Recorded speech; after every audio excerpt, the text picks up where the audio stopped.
Coming up on UGTV, Standing Committee Meetings of the Unified Government of Wyandotte County, Kansas City, Kansas. We begin with a meeting of the Public Works and Safety Standing Committee. This will be followed by the Administration and Human Services Standing Committee.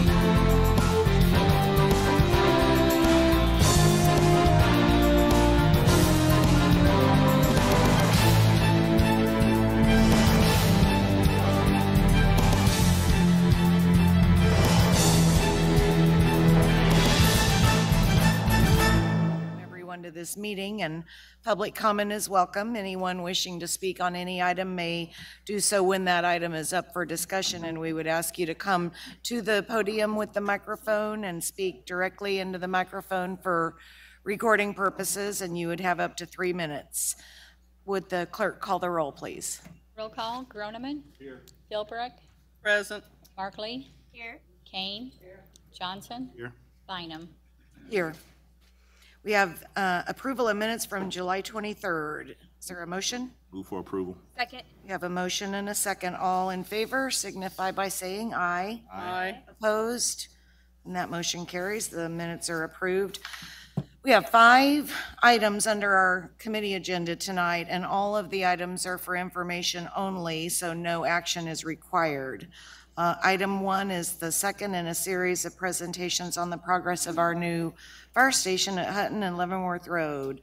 And I've got John Kelly and our fire chief and a gentleman that I believe is probably with the architects. Yes. Mr. Kelly, why don't you get started? All right. Well, thank you, everybody. We have Kyle Morrison here with Arc Images. That's going to go over again. Like I said, we have a little bit of an update from the last time we were here with you guys that kind of shows a little bit more of a layout and talks about the CMR process and the CMR that is selected for this particular fire station. So I'll go ahead and turn it over to Kyle. Good evening. Well, this is the same schedule that we showed you before. Just wanted to let you know that we are on track and continuing on that schedule. Since the last time we met, we have been through the construction manager at risk selection process. We've also made significant progress on the building and site design. Right now we're working on a schematic design submittal that'll be finished by this Friday. We will give that to the construction manager for the first round of pricing. This is a very, very critical step where they confirm that we are within budget, and from there we're able to track all of our design efforts and budget together. We have a meeting scheduled with DRC on September 25th and expect to have that pricing package or the pricing back by October 5th. While they are pricing it, we'll also be doing an energy analysis. So within the pricing package, there are going to be some options on things like HVAC systems. We'll be able to compare the prices of the different types of HVAC systems with their energy cost and make decisions from there. 4 firms were interviewed for construction manager, and Heron Construction has been selected. They have completed 2 of the more recent fire stations within the metro area. This one was done for the city of Lenexa.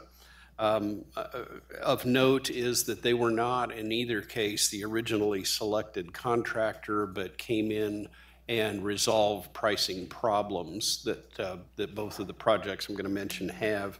And so they're very, very good at working with that kind of thing. The other recent project actually is one that's currently in construction in Prairie Village at 79th and Mission. And the upper picture there is about a week old, I think, and shows where it is in the construction process. If you're not familiar with construction manager at risk, this is a means of bringing the contractor on board alongside the designers so that they become the holder of the schedule and budget while we're completing design. So they'll be working very closely with us as we move forward and checking our design frequently and providing input in terms of both constructability, schedule issues, pricing, and so forth. So, you know, an example might be that the designers really like a certain building material, and they'll be checking on that, making sure that that building material fits within the budget, but also that it's available and doesn't have a 6-month lead time and that kind of thing. So they really add it's a good system that really adds a lot of value. As the design is completed, then of course they'll bid out sub-trades, and it's a very open book process where the unified government will be able to see what those subcontract bids are and participate in selecting those bidders. The site plan really hasn't changed. This drawing hasn't changed from the one that you saw previously. We are going to be adding and pricing a fueling island here, and of course adding some more detail to it. This is the floor plan that I don't believe you've seen before. It's to orient you, it's actually turned 90 degrees from that site plan, so north is to the left on this plan. On the left side, the north side, we have the apparatus support spaces starting at the bottom. If I can remember how to do this, yeah. Starting at the bottom, we have EMS storage, which is close to the front door. It'll be a resupply for other ambulances that are in this area. Above that is the SCBA fill for breathing apparatus. And then we have a decontamination area that includes the extractor room for turnout gear and a decontamination restroom. And then above that is a gear locker area. The gear locker area will be hardened as additional storm protection so that if the station is in the direct path of a tornado or something, they can go in there as a safe area. We have a 2.5 bay apparatus room. The intent is that on the right here, we have space for an ambulance, and then 2 full-length bays that are drive-through bays for trucks. Mechanical, electrical, janitor, and a workbench then completes this area. The living spaces, we have a entrance vestibule on the west side down here at the bottom. That'll be a public entrance. Right inside that is a toilet facility, and then the ready room right there. Next up, these green spaces include the day room, kitchen, and dining on the right. It'll have 4 built-in pantries and then 3 refrigerators for the 3 shifts. The fitness room is sized for the fire station, obviously, and includes areas for free weights and some different machines in here. Then the blue areas, we have 8 bunk rooms, 2 captain's office / bunk room combinations, a laundry, and a study in that area. And then we have 4 individual toilet shower rooms this is kind of the trend in fire stations today because they're independent of the gender mix of the crew. So we don't have to try to guess at how many male and female per shift. It's a very highly efficient floor plan. This is UGTV. Fire station design is rapid and direct access to apparatus bays, and so we have very short distances to the apparatus bays. Also have a very favorable space ratio in terms of very little circulation space. And then for the exterior design of the station, Arc Images held an internal charrette where several of our designers worked up design ideas. We selected 5 of those that we took forward to the steering committee and got their reaction on. This is the design that was selected and that we're moving forward with right now. We've tried to focus on number one, a building that will be a long-term durable building, something that will hold up aesthetically and functionally as well.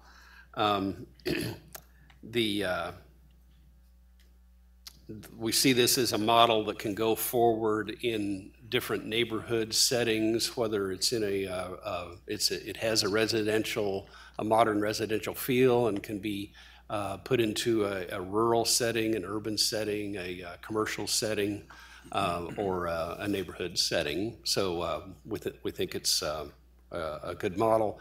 Of course, the XX up here will be station number once that's identified. So yes, we're looking forward to a long-term building that maximizes energy efficiency and minimizes maintenance cost, and of course meets the first cost budget, most importantly. That's all I have. Any questions? Questions or comments from the committee? Commissioner Kane. Thank you. Appreciate the update. On here it says fill settlement period. Can you explain that to me, please?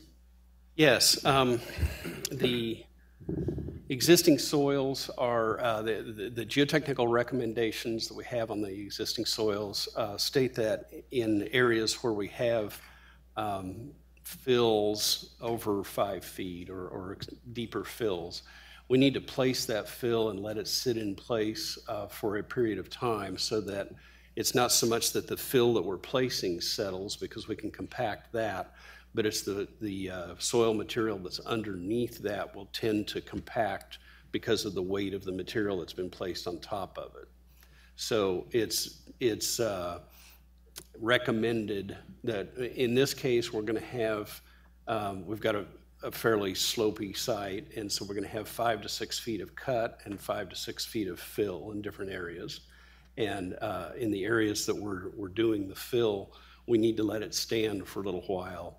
And there's actually a monitoring device or devices that'll be put in place so that we can monitor to assure when it has stopped settling. And we couldn't pack that back and wouldn't help? I'm sorry? We couldn't pack the ground down, that wouldn't help? We will be packing what's newly placed. It's the material underneath it that we're allowing to condense by doing it this way. Okay, one last question. Yeah, we'd have to dig a whole lot more out to be able to compact it all. Okay, and one more question. The completion, the approximate completion date? We're saying March of 2020. However, now that we have the CM on board, and once we have confirmation that what we've done so far is on budget, then we can work on how we can condense that. Thank you. I have one question. On your timeline, it shows about midway down the neighborhood meeting. So it looks like there's a deadline of October 30th to hold that meeting for our planning process, apparently. My only question is, it appears that meeting will be sometime in October. Can you just make sure that Commissioner Kane and I, in particular, and preferably all the commissioners, have the notice of that meeting so that we can make sure the community knows? I realize those meetings can be kind of a, a technical part of a process, but in this case, I think it's also going to be a really helpful meeting for just helping people understand. Wouldn't you agree, Commissioner? Absolutely, and instead of notifying the people that are closest, I think we need to notify the whole community. Agree. Yeah. They're going to know, like what he said. That's, he says that he's the professional. I'm not. The filling settlement and some other things. And then I think it's great what it looks like. So we can tell the community, here's what it looks like. Here's why we got to do this for 3 months or whatever it is.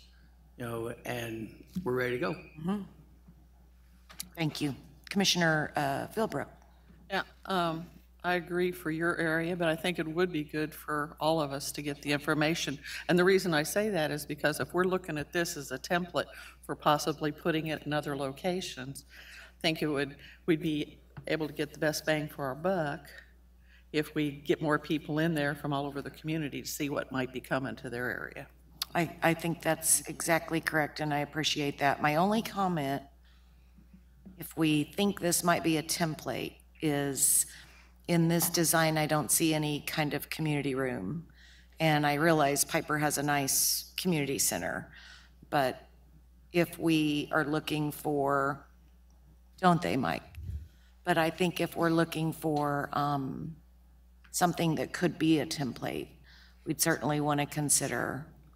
And I would think, Chief may correct me here, but we would expect that going forward, as we do the next one, maybe the next one doesn't need EMS storage in a SCBA room, but it does need a community room, things like that, that typically those floor plans morph a little bit from one to the next, and we'd make it adapt then.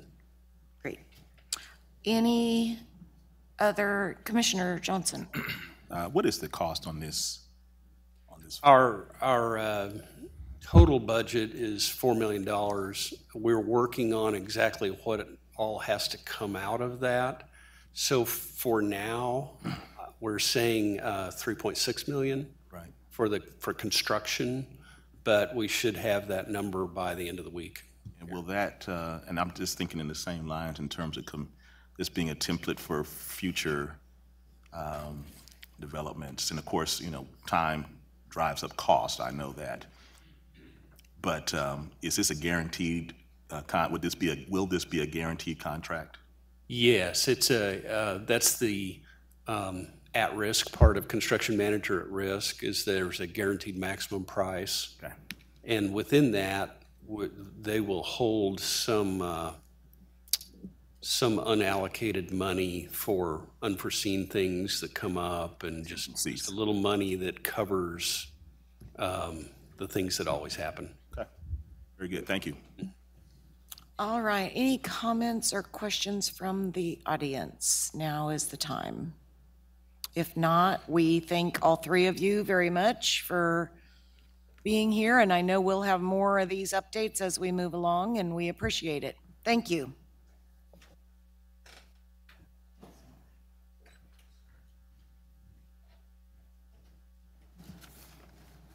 Item number 2 is our vehicle impound facility update. And I know we have shift change at the front table here. Kathleen Von Atchen is our CFO here at the Unified Government. And Kathleen, we're going to let you start us off with opening remarks on this project. Thank you, Commissioner.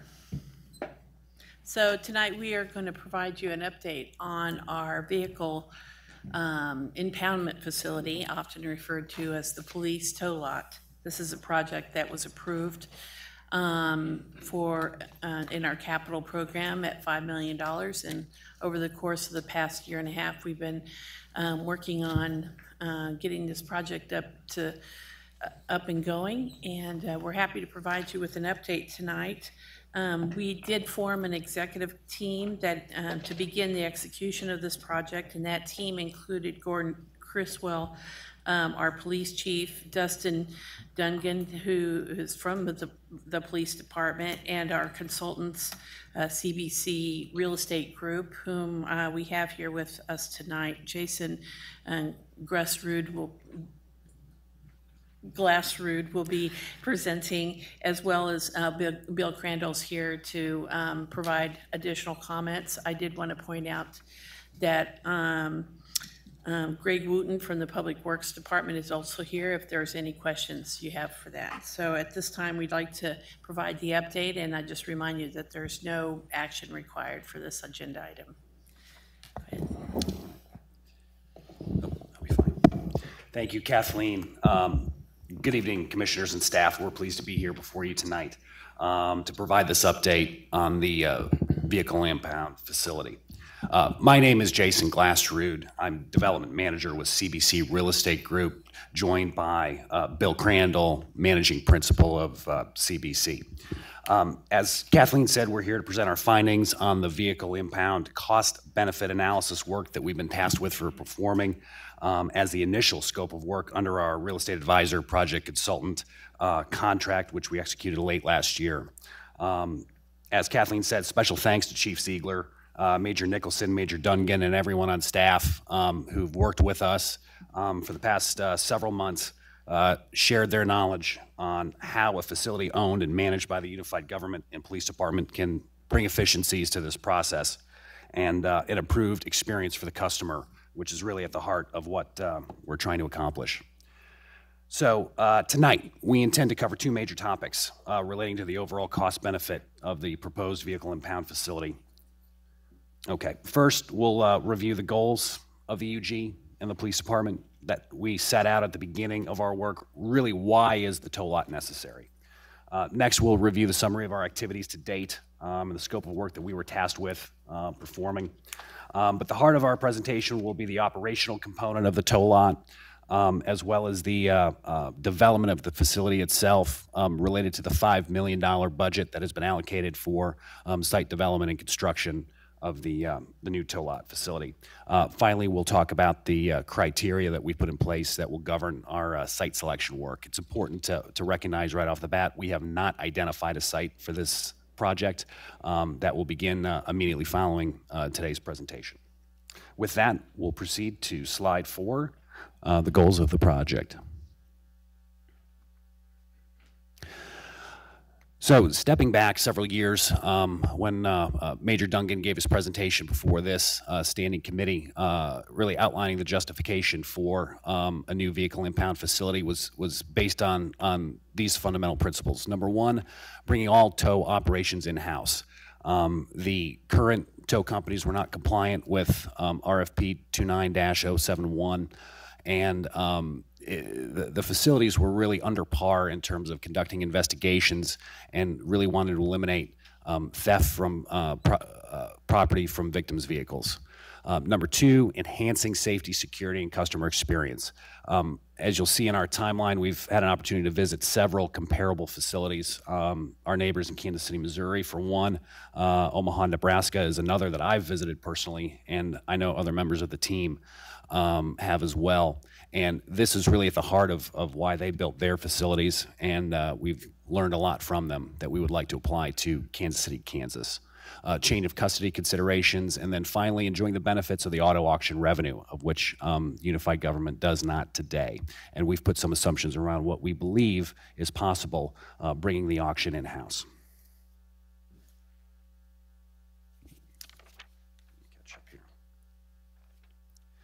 So just to review, we came on board last fall, not quite a year ago, responded to the notice of need back in June, and since that time, we've been conducting all of our background research that has led to tonight, including heading on the road, going to Omaha, and visiting with as many people that are involved with the operation and management of tow lots on a regional basis to learn what we can and inform this analysis. We've had an opportunity to brief the chief of police, his staff, as well as the county administrator, which led us to tonight. But looking ahead, it is our hope that we can move forward with site evaluations and test fits. We have already brought on a civil engineer, Continental engineers, as well as Wellner architects, so we can hit the ground running with site evaluations throughout Kansas City, Kansas, and determine which is ultimately the best location for the long-term success of the tow lot, and really refine our budget, which we'll talk about later, but move this towards design, construction, and ultimately opening. While this is an aggressive timeline, given where we're at, our goal would be to have this facility open in January 2020. Not contemplated in here are some of the things such as neighborhood meetings, planning and zoning, things like that that will need to take place. Yeah.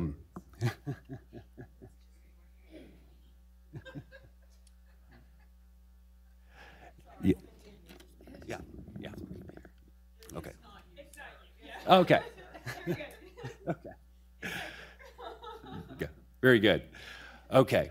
So moving on, our scope of work was twofold. One, objectively test the business case, determine whether the costs that we're estimating to operate the facility are less than the economic benefit of the projected tow lot and auto auction revenues, really the storage revenue that'll be realized, as well as the auto auction. Those are the two primary sources of revenue. And then secondly, the facility development. Will $5 million be adequate to purchase, as the case may be, 10 acres of land and build out the site to service 5,000 cars per year, which is the estimated volume. And before we move on to the executive summary, I think it's important to kind of set those basic parameters that govern our work. specifically, the first data point, 5,000 cars per year processed is the estimate that we were given, which all of the subsequent information is based off of. That includes vehicles that will be stored and retrieved, and also vehicles that will be auctioned. That includes vehicles that were involved in a crime or an accident, all of the above. But of those 5,000, our breakout is 3,000 of those will be towed, stored, and ultimately retrieved by their owners. Likewise, approximately 2,000 will be towed, stored, and ultimately auctioned off once contact with their owners and lien holders have been exhausted. And I believe that notice period is approximately 30 days. But revenue will be generated off of nearly all of those 5,000 vehicles, and that's what our estimates reflect. Any questions at that point before we move into the data itself? So this first section addresses the operational considerations, the fixed and variable costs that go into the operation of the facility. That includes staffing, it includes lot management software, tow fees, revenues from storage, administration fees, and the auto auction itself. So what you'll see, I've included 3 sources of revenue, but we're only counting 2 really at this point.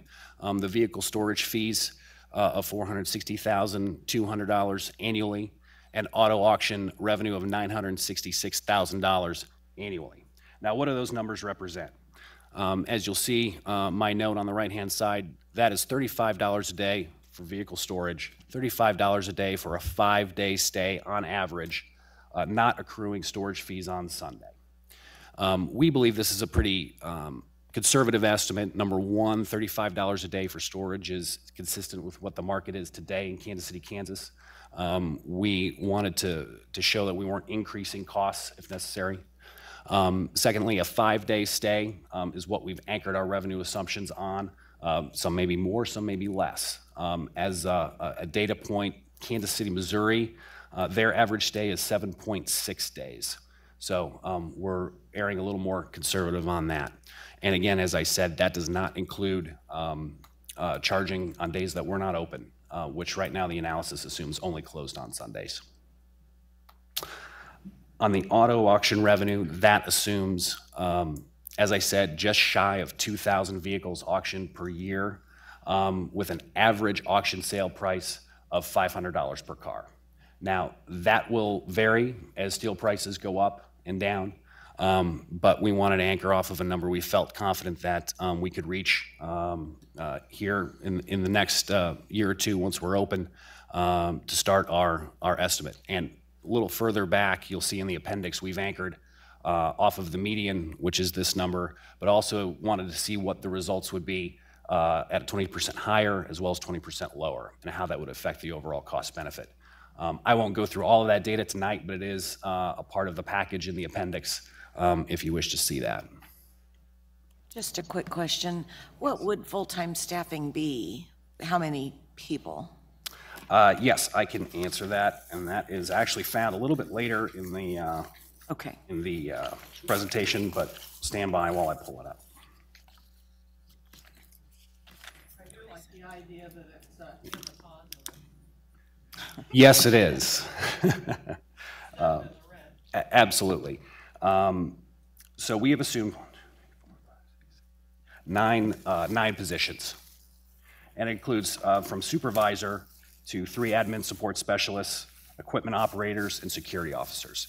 Even though we will not be open 7 days a week, 24 hours a day, it will be staffed 7 days a week, 24 hours a day, because the police department will be receiving tows in the middle of the night on a Sunday, as the cases may be. So the security officer is a position that we've included, as well as some part-time support staff to fulfill those times. Thank you.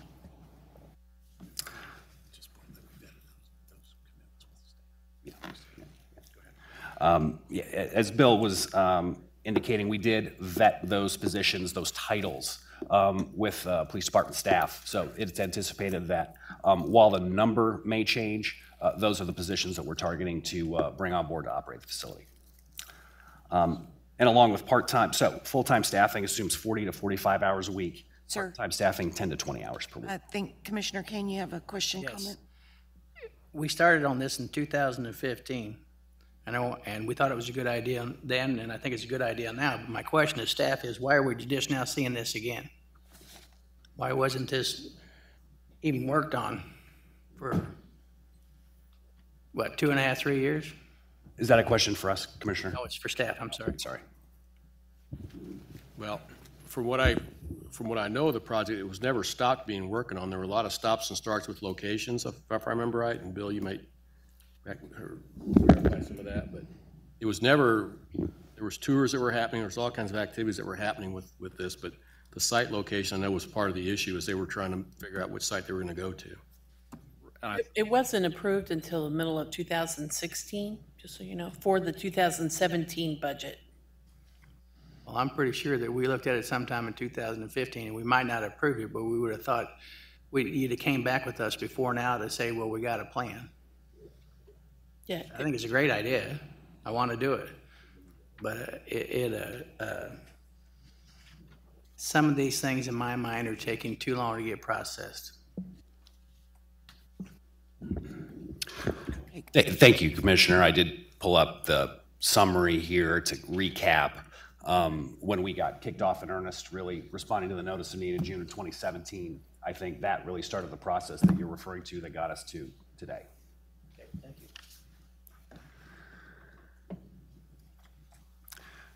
So just to wrap up the operational cost benefit, we were talking about staffing. Again, these are initial estimates for full-time, part-time staff positions.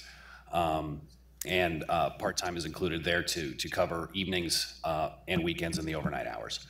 Jason, just one other quick thing. So I think in addition to the positions and the titles of the positions, we also tested different service hours, opening late, Saturdays, and whatnot, and just to make sure that we were properly serving the community and providing the maximum amount of exposure in our operations to allow for people that couldn't get there during the normal 5 days during normal working hours. Another major component to the operational assumptions is the annual debt service on the $5 million. We did include that. You'll see the $402,264. That's actually higher than what we're projecting today on the $5 million, since our projected construction budget is higher than $5 million. We wanted to adjust the potential cost benefit, or the potential debt service for what we think today the construction budget would be. So that reflects a higher number than we're currently projecting. And then other operational costs are the $335,000. That includes items such as towing expenses that the unified government would incur, cancellation fees. If the police department requests a tow but is canceled for whatever reason, the unified government would be responsible for that tow fee. And then the facility operating expenses, the cost to heat, cool, light, secure it, janitorial, all of those numbers have been assumed in that, as well as an operational cost. So you'll see the total operational cost versus revenue is positive, albeit just over $200,000 for a cost-benefit ratio of 1.18.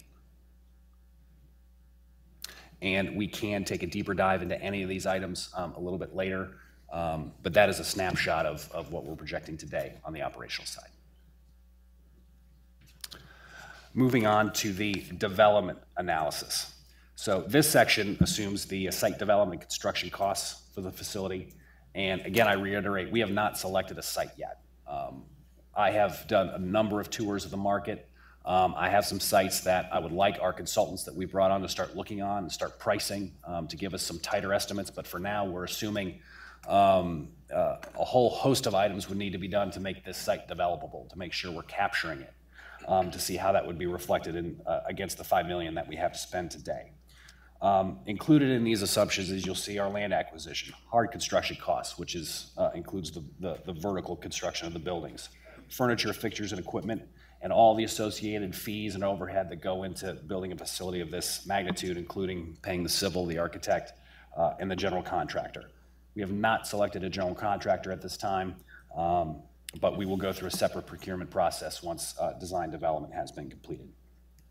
So as you'll see, the mid-range, we are projecting being over budget a pretty significant amount, just shy of $1 million. The vast majority of that is in the site work costs. And again, that is reflective of everything we think may be included in what it would take to develop a 10-acre site and pave it. Once we broke out that site work estimate, paving is a significant portion of it. If you recall, this is a 10-acre site of which close to 100% of it will be paved with asphalt and securely fenced and securely lighted. So we wanted to, at this juncture, provide you our best estimate of where we think this might come in. Commissioner Kane? And that's why I thought if we'd had started this project a couple of years ago, it would have been cheaper. And that I would think you'd want to dwindle that number down to less than half of that. And Commissioner, that's our goal. You know, well, I appreciate that, but that's $1 million is hard to swallow, and we have other expenses as well. And like I said, I'm for this, but at $1 million over, I'm not for it.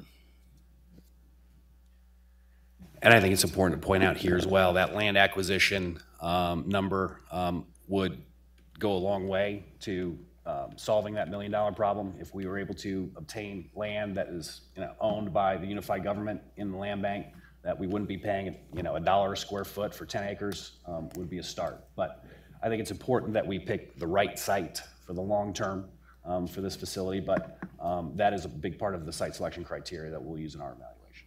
Just a general question on your costs. Are soft costs generally just a percentage of everything else?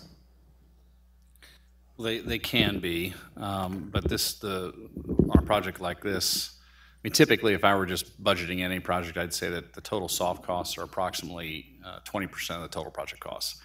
But what skews this project is that the land development costs are so much more than, say, a building cost. So the architectural fees on a project like this will probably be less than the civil engineering fees just because of the relative cost of each of those two buildings.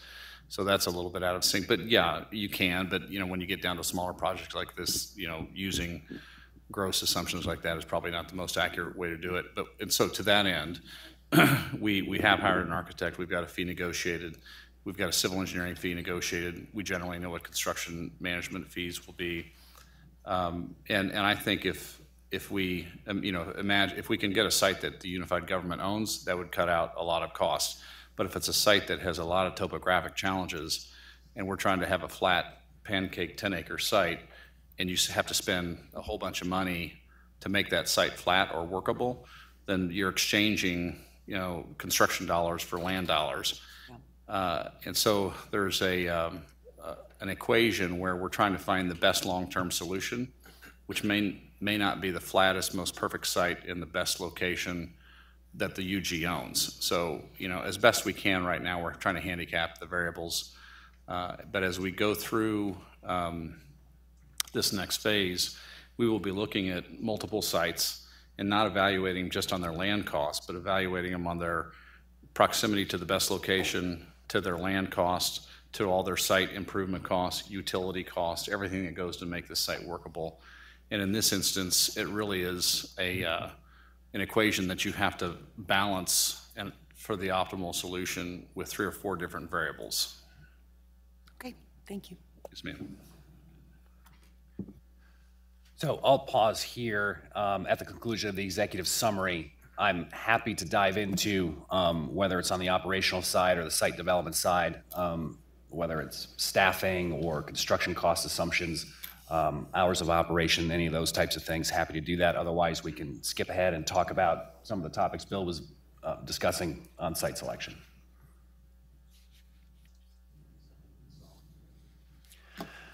So I think the last discussion was a good segue into the site selection criteria. So really 3 major themes: accessibility and location. We want it to be easy to access, not only for the police department, for our tow truck drivers, but also our customers. So as centrally located in Kansas City, Kansas as we can. Not near residential neighborhoods. That's pretty obvious, I think, but a lot of the property that we're looking at that's on the market today is in close proximity to multifamily or single family homes, and that's just not going to work. So most of my time is spent in the industrial areas of town, and balancing that with the access and central location is going to be our charge. And then fiber accessibility. This needs to be a highly technologically enabled facility, and fiber needs to be present, and that's going to be a factor as well.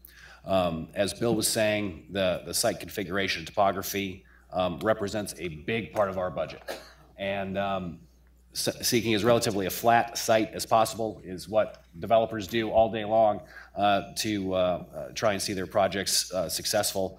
But our goal is to minimize those site development costs, and then locations outside of the floodplain are certainly preferred given the sensitive nature of the work that's going to be conducted there. And then finally, as we talked about, the ownership, working on that land cost acquisition number and reducing that as much as possible. So taking a close look at property that's owned by the UG in the land bank will save on those costs. While it's not a prerequisite for consideration, it will be weighted heavily in our evaluation, but we'll evaluate completing that thought. We'll evaluate all sites that are both on the market as well as off, even if the UG is not in an ownership position, if we believe it's the right site. And that's work that we will begin as soon as possible. Commissioner Johnson. Thank you. Joe, have we identified any locations for them as of yet? No sites have been formally identified. Our goal, I have personally some sites that are shortlisted that I think we ought to take a look at. What I will do is forward those on to our internal working group, make sure that they sign off before I put them in front of our architect and our civil engineer to start pricing and to measure what we believe the site development costs would be of those locations against where our budget is today. And our goal is to hopefully bring a site to the commission before the end of the year to acquire for this property and have a budget associated with it. So when we talk about the land bank and things of that nature, properties, I understand that you all are looking for that, but it would seem to me that we would be working in conjunction with each other to find the strategic location. And that's why I forwarded my first question to Joe. I mean, are we looking progressively to find a location that would satisfy the needs of this particular project? What my concern is that we have a similar kind of discussion that we've had recently with regard to the juvenile detention center, and the price goes up. And I can't speak for my colleagues, but it begins to really get under our skin when we have no sense of where this number is going to be. Mm-hmm. And it's kind of feeling that way right now. I don't know what everybody else is feeling like, but it just seems like we're just setting ourselves up for a situation where the price is going to be higher than what's being initially portrayed right here. So I'm not one that shows a lot of emotion, but I want to be heard that we really need to make sure that we're identifying those properties now in a real-time environment, so that we won't be coming back and having this conversation that is in fact $2 million higher in another 6 months or 12 months. Because then, at some point, I'm a very patient person, but I might lose my cool, and I don't want to have to be in that position. I really think we need to be as expeditious with this process and identifying the land as possible. And so, when one person says ASAP, we need to all be on the same page on what that means. Thank you. I couldn't agree more, for my 2 cents. Commissioner Philbrook. Having two parties at least saying something about that, is it possible to move this process a little bit faster on the land acquisition as far as finding the piece or pieces that might be possible? Jason's probably identified 10 sites, and for one reason or another, we've culled them down to 3 or 4 sites right now. That'd be accurate.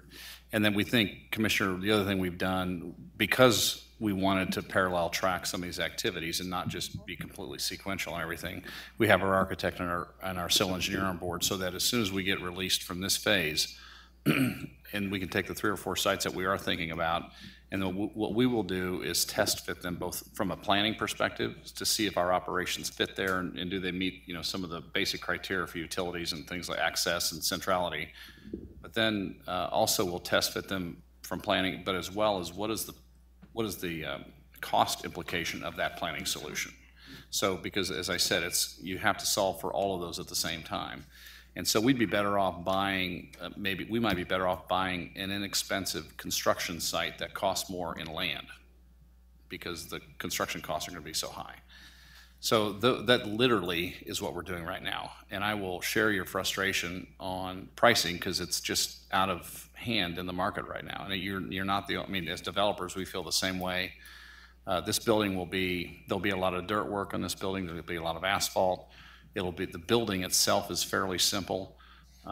So fortunately, we're not in the wood, timber, steel, heavy steel trades, which are the two of the trades that have been hit most significantly from this recent round of construction cost inflation. I appreciate you handling it in the manner you were describing, because if you're looking at all those different aspects of that project in several different locations at the same time and balancing out which would be the best thing for us, I appreciate that instead of doing it serially. Yeah. Thank you. I did want to point out one thing is that once the facility is operational, as I'll remind you from the first few slides, the roughly 400,000 or 300,000 to 400,000 per year will be recovered through the revenues generated by this facility rather than utilizing the debt related mill rate property tax revenue. That's good, thank you. Yes. Commissioner Johnson. That is good news, and thank you for bringing that to bear. When did you all have identified as the completion time on this?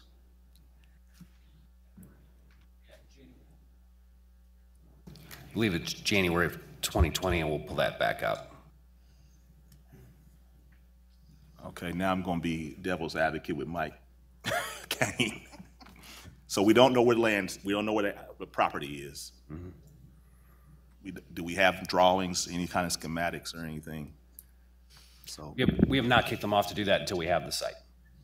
But we think we can have it built quicker than it would take us to get the Piper fire station built. I'm sorry, Mike. I'm trying to put two and two together now, and I think I'm starting to understand your frustration. We wanted to let you know that we have done the the RFP process for both the civil engineering firm and the architectural firm, so they're ready to go. We're making this presentation so you can kind of give us the kickoff, and we can land on that site selection and then the actual cost estimate for the project given the site that we're selecting. And maybe just to add to that, if I recall from our past discussions on our planning team, I think we viewed the construction procurement as more of a hard bid environment where we would do all the design, we'd put it out to bid, and then we'd get contractors to bid on that, and then they would build the building. Similar to the first report, we could pursue a construction manager risk strategy where we could bring our contractor on board now, immediately. And so as soon as we begin test fitting these sites and test budgeting these sites, they could begin to test those numbers so that as soon as we land on a site and get it under contract and go through diligence and, get the payments made to close on the land, perhaps by that point we'll have, full set of construction documents with a GMP max contract. And so they could begin, immediately. And so that would be one way to perhaps expedite the process. I understand there is a process. You just don't do these types of things overnight. I get it. I've been on the other side of the table. Yep. But I also know that time is money. And if in fact we have been going through these motions for some time now, as my colleagues have already mentioned, the longer this goes on and is protracted, then the more money we're talking about spending, and that becomes problematic. I'm glad that we have a source of repayment for this, but even with that, it minimizes that number with each passing month in terms of its effectiveness to reduce debt. So let's see if we can get with it. Yes, sir. Thank you. Commissioner Philbrook. So I don't know what's totally in your presentation because my phone's dying, so I can't pull the presentation up on my phone. So what I would like to know is in your presentation, is there something that you're going to give us an idea of, like, I know you have to have certain secure storage facility for those units that are involved in some type of a police action. And so I don't know how big that's going to be. Is that going to be, you're going to be showing us that? Well, Commissioner, to try and answer that question, we don't have it designed, and we don't have a site, but what we have is some of the comparable facilities that we will anchor our design and Pictures of those? off of, correct. So Thank you. Sorry. But because I didn't want everybody to think that all we were going to do is have a pavement with a bunch of cars, that there had to be other stuff there. no, there will be secure access administration facility where customers will pay to pick up their car, retrieve their vehicle, as well as a separate facility specifically for the police department to conduct their investigations with a separate lot, as you'll see here in Kansas City, Missouri. Their secure vehicle lot, 225 stalls, is separate and apart from the administration building where the general public has access. Yeah, I know that was one of our major problems. That's why we were pushing for this way back in 2015 because of some of those issues. So thank you for showing that. Okay, are there other questions or comments? That was actually a good presentation and much needed update. Apparently no other questions or comments for you at this time, so thank you very much, and we will see you when you come back. Commissioner. Thank you. Thank you.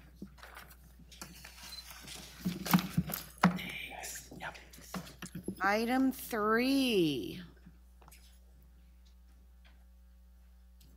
This is a follow-up on potential future build-out of our fiber network, and we have Mr. Alan Howes here, and we'll have you come forward and make the presentation.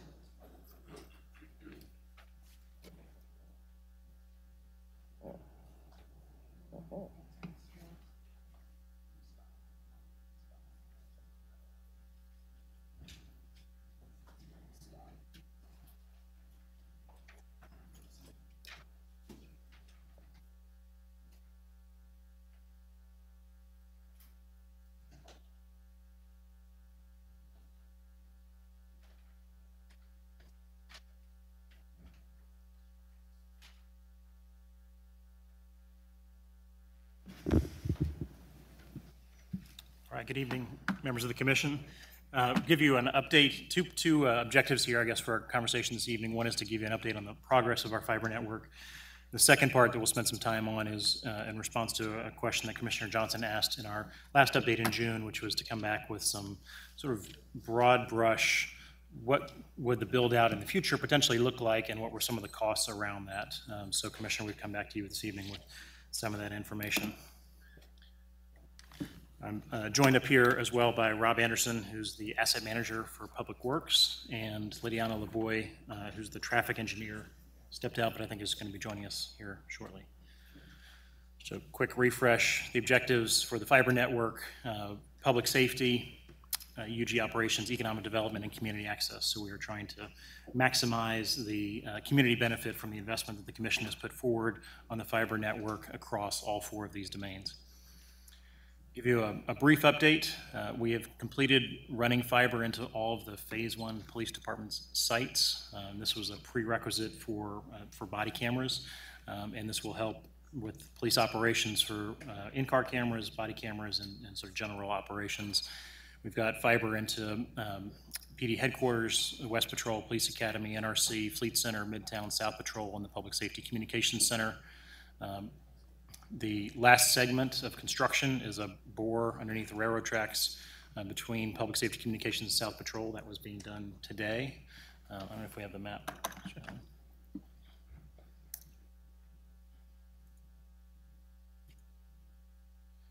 Just hone in. The red is completed, and the last little segment is that section underneath the railroad tracks. And again, that was being bored today. Fiber will be pulled through there. And if you scroll back out, Rob, What that'll do is connect the link between South Patrol and 911 Center, creating the redundant loop there to the south.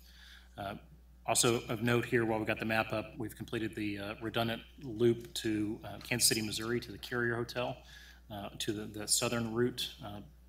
And so that ensures that if something were to happen to either one of those routes, that would not disrupt our internet service and those external connections. So we built a network that is redundant internally and redundant externally as well. All right, back to the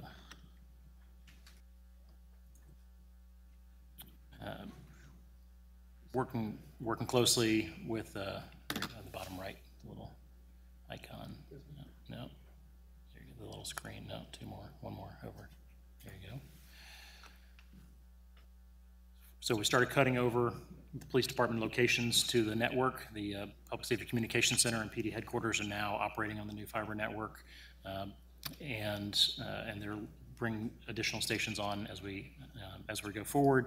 And the last point there, that some of the downtown businesses are also now starting to access high-speed fiber, and that was again one of the goals of this, was to make what previously was unavailable, even if you wanted it now, available in some of these commercial corridors. Again, just a refresh on the phase 1 locations that have fiber now to them, and then the phase 2 connections that we're working with police on. You know, what is the approach for connecting up special operations, traffic, and animal services, all of which sit a little bit off of the main core corridors of state and parallel. I think I understand the premise, but what is the Carrier Hotel?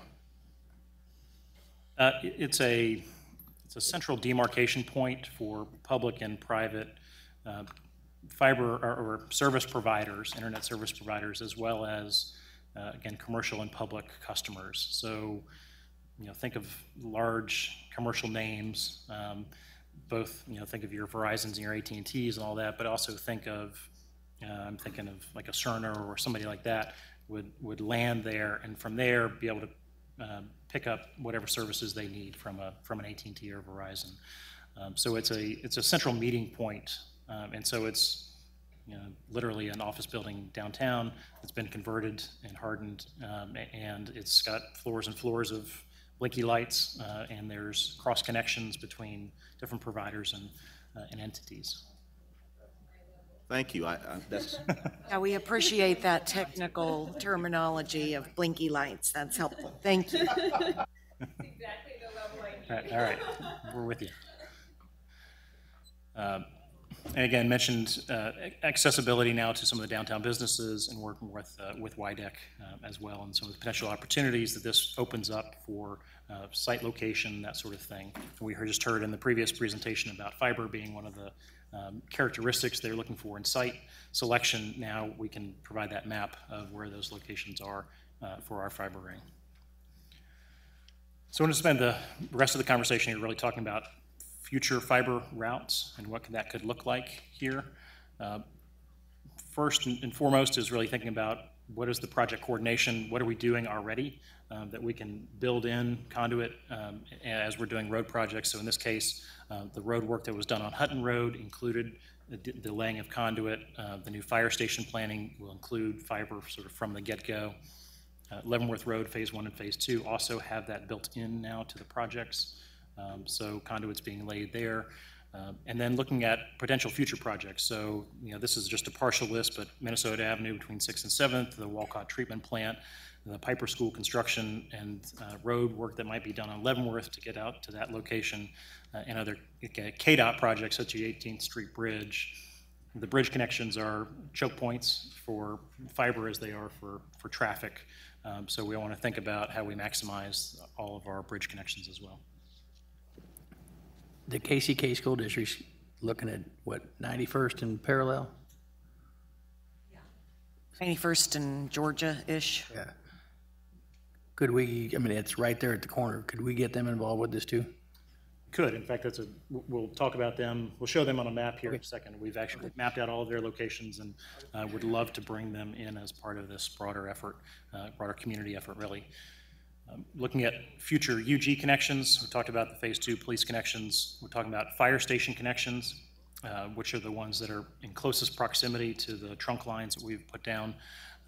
And into moving to the right-hand column, shifting the traffic camera and signal system from the BPU network to the UG network. So this is working in close collaboration with the BPU and their traffic operations to kind of relieve them from being on the BPU network, which is subject to a different set of security requirements because it's a utility, which will give our traffic and signal network more sort of flexibility.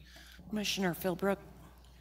Since you've talked about Leavenworth Road, are we talking about our Leavenworth Road Fire Station too, that's around, what, 55th or so? 55th, something like that. We're not thinking about hooking them up too? Can we hold that question for just a Yes, I will. I will shut up. No. It's a good question, yeah.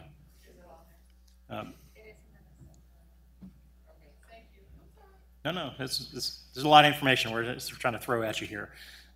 And looking at connecting other UG facilities like the annex, thinking about community centers and other public access and public Wi-Fi. So what we did, just to Commissioner Philbrook, to your question, Rob mapped out all of the distances of our fire stations to the main trunk lines, and we began to pick these off, starting with the ones that are closest first. We met with the fire department and the Chief Callahan and sort of showed him this and said, if there's others that are priority for whatever reason, let us know and we can sort of shift how we approach these. But this is the basic, just a basic distance calculation, both to phase one as well as then to future phase. If we built out additional trunk lines, how close would those come to in proximity? So you can begin to see we go from less than 250 feet to 15,000 feet for some of the ones that are again not off of these main lines. So this is giving us a good planning tool. For cost estimating, we worked with our consultant on this project, 2-inch high-density polyethylene conduit, service boxes every 750 to 1,000 feet, which is industry standard, and 72-count single-mode fiber, which is what we have in the ground now. Suburban, sort of greenfield, big right-of-way, easy to build through, $20 a linear foot. More congested right-of-ways, you're in the 30 range. So these are just for planning purposes. Some of the variables that go into this: where do we have existing conduit? With our agreement with our fiber vendor, if they service a private location, they will pull us along with them. So that could affect our costs here that you'll see. Changes to our franchise ordinance that, working closely with Jeff Fisher and the Public Works team, included a provision in there that when a private telecommunications company comes in, they are also to lay a conduit that is available, that is for the UG, for UG use as they're laying new conduit. And then the last point, Commissioner Kane, to your point as well, is school districts also have access to federal funding for fiber construction through a specific pot of federal dollars. So there is potential benefits in engaging them in this that would help to defray some of the cost as well. So what we did, and looking at the future connections, and we'll bring this up in a map to make it a little more legible or sort of tangible, is looked at some of these corridors. So this chart you'll see is a set of just sort of loosely identified corridors, the linear feet associated with that, and whether that was more of a big right-of-way or a narrow right-of-way, and just to give you, again, some rough order of magnitude estimates of what this would cost. And Commissioner Johnson, to your question from June, really is, you'll see it's on the map, for about $3 million you could build out substantial portions of the network. If you go west to Bonner Springs and Edwardsville and then up K7, that's about another $2 million. So this is kind of roughly how it breaks down. So we'll bring up an interactive map here. Commissioner Johnson. Go ahead, and I'll ask my question later.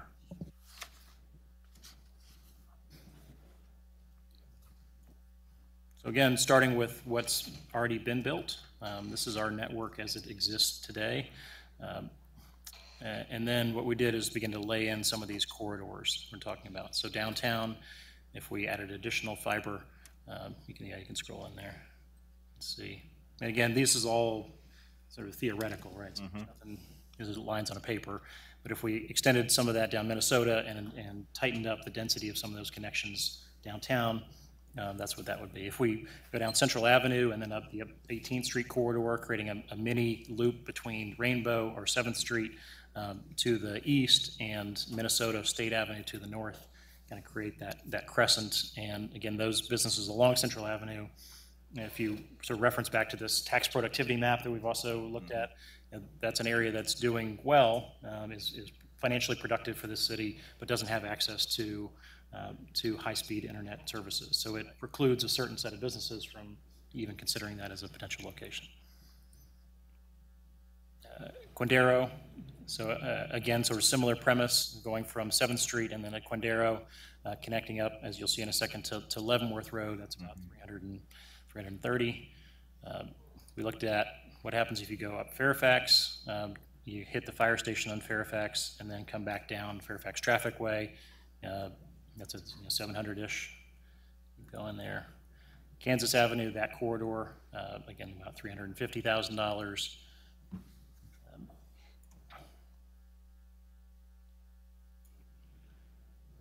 And then we got the Turkey Creek corridor, again down Merriam Lane, that area, about $560,000 for the linear feet.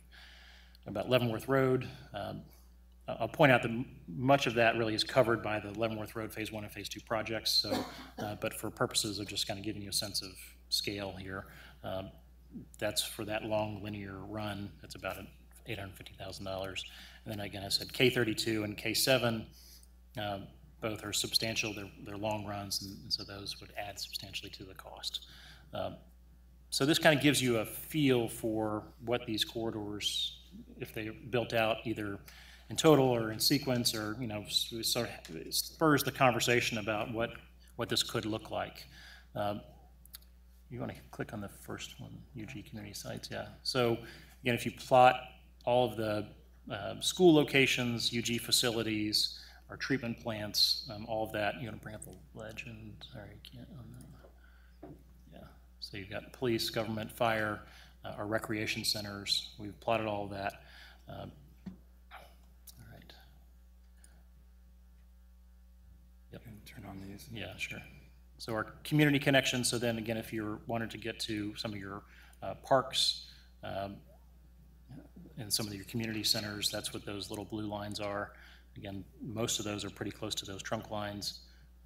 If you want, to Commissioner Kane, to your previous question, if you wanted to connect in the schools, those purple lines are connectors off of the main corridor, which, interestingly enough, is most of those schools are in relatively close proximity to kind of the main trunk lines that are already there.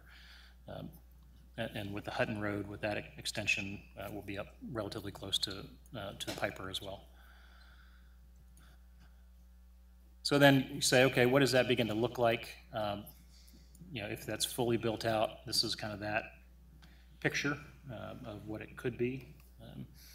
And Commissioner, that was again kind of to your request. So hopefully we came relatively close to the mark in terms of what you were looking for. If there's other questions or other information we could provide, we're happy to do so. I think that is a great narrative of what it could ultimately look like.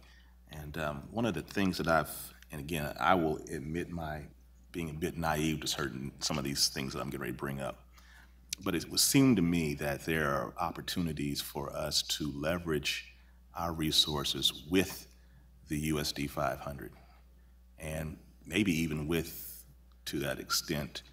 Tom, I don't know, you may knock me down on this one, but even with BPU, to build out these types of things. And it's not just about the network itself, but as we look at overall things like this in terms of infrastructure, it just seems to me that we all have budgets that are tight, and we have more need than we have money. Maybe there will be some way that we could work together. I know that's a novel concept to since there's a potential win for all of not just community centers, but schools and even the utilities aspect of it, that we could work together towards an overall thought process. And again, I might be completely off base on this, but it's just something I've been toying with, not just as relates to infrastructure and things of this nature, but I just think there's so many things that we could see some real economies of scale with regard to that. So that's all I'm saying for right now, because I don't really know what I'm talking about, but thank you for the narrative. Senator Philbrook. I'm sure that our economic development people have been paying attention to your corridors and who that might involve.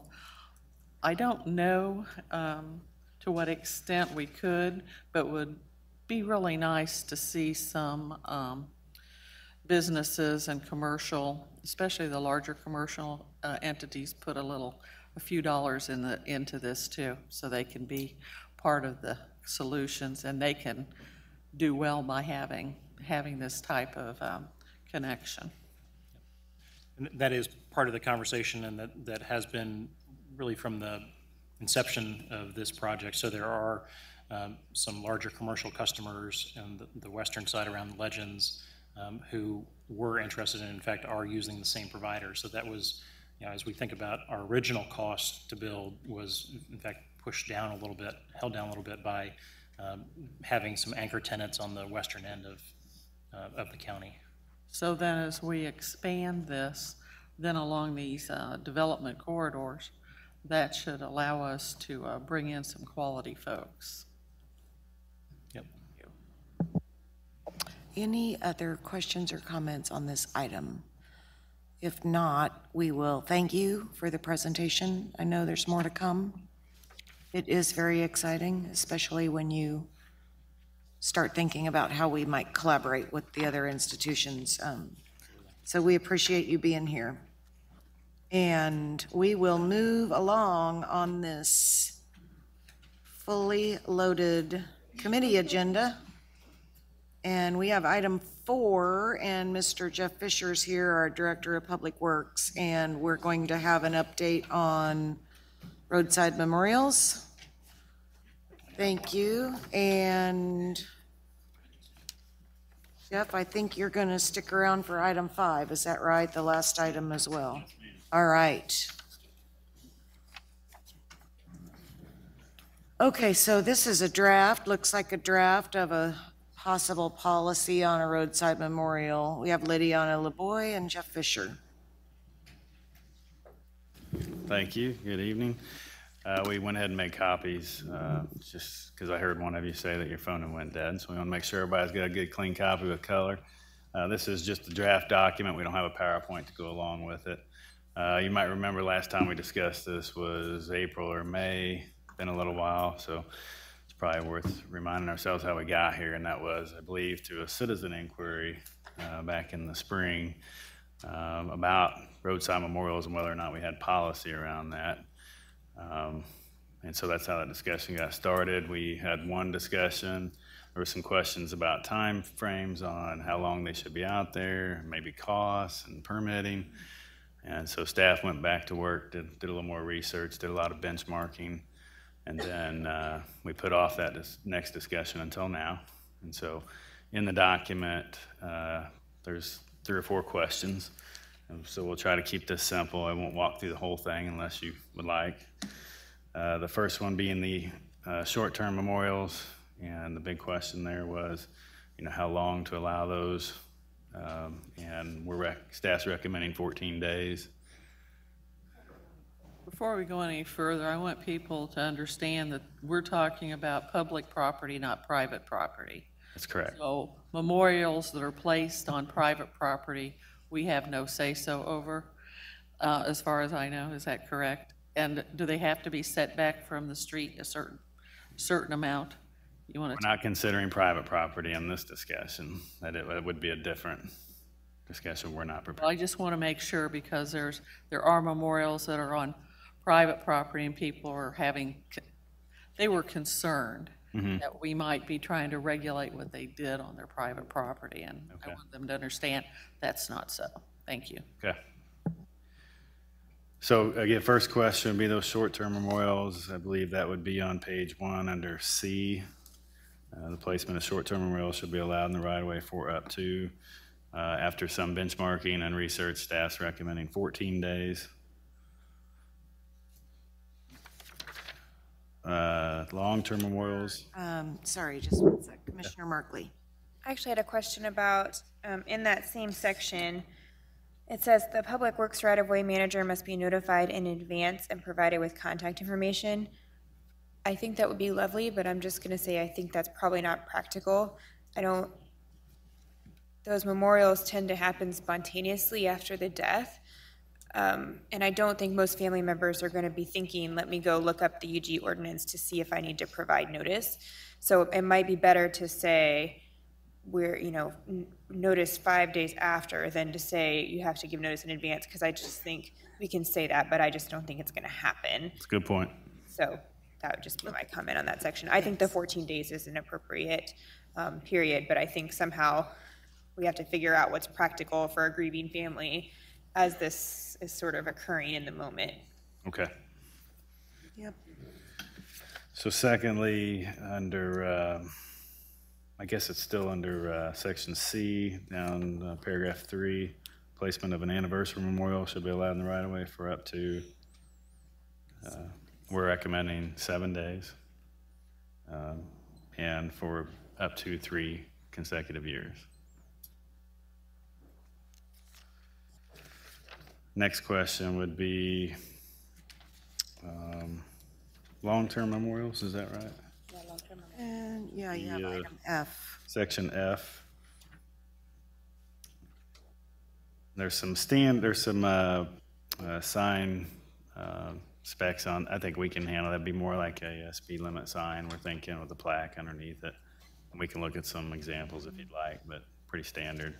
We can figure out the dimensions unless you have a preference otherwise. Okay. So the next question would be, and we'll come back to cost, but You said this one, long-term memorial application. This will be application procedure. okay. 10 years, is that correct? That's correct. Okay. Right. Unless there's any other ideas there. What was is there a section that speaks to a cost for the permit? Yeah, if you go, that's what I was going to come back to. Okay. Section F, 1. We didn't state a fee there. I think that was still something the commission was. Yeah, we've got some frowns up here. I think it's because that just doesn't sit right with us to have a fee associated with this kind of permit. Yeah, and just to let you know, the cost for this kind of sign and setup and an hour of labor is going to be about $120 if you were interested in charging that. Yeah, Commissioner, I think basically it's just to cover our costs for the sign and putting it in and making sure it's done right, and that the folks who ordered this sign are satisfied with it. Is that pretty much it, guys? Right. Commissioner Kane? I'm not sure everyone can afford $120 after they pay for a funeral. Is that what we were proposing, 120? That's what staff's suggesting, but we also talked about a free setup too. So. That would be for a long-term sign memorial where we'll have a message like drive safely or something like that, and the name of the person, and that will be kind of responsible to have it there for 10 years and maximum time. Okay. So, and for that purpose, would it be that people will have to go through a process of application where we'll review it and discuss it, and then the fee is, they recommend the fee simply for the cost associated for it. That's what it takes us to install a sign. It seems to me that I remember having a conversation about there being some type of option if they wanted a bigger sign, or maybe this is what you're addressing here with the $120. This one is the one that allows them to have it for up to 10 years, I believe. I do remember having some dialogue about that when they came here last time, that if they wanted a different type of sign, that maybe they would have options. And I don't know if that's what you all are referring to in this section F, or if this is just all standard. Yeah, I believe we're recommending a standard approach to this. Okay. Yeah, these examples that we have here are not necessarily standards, but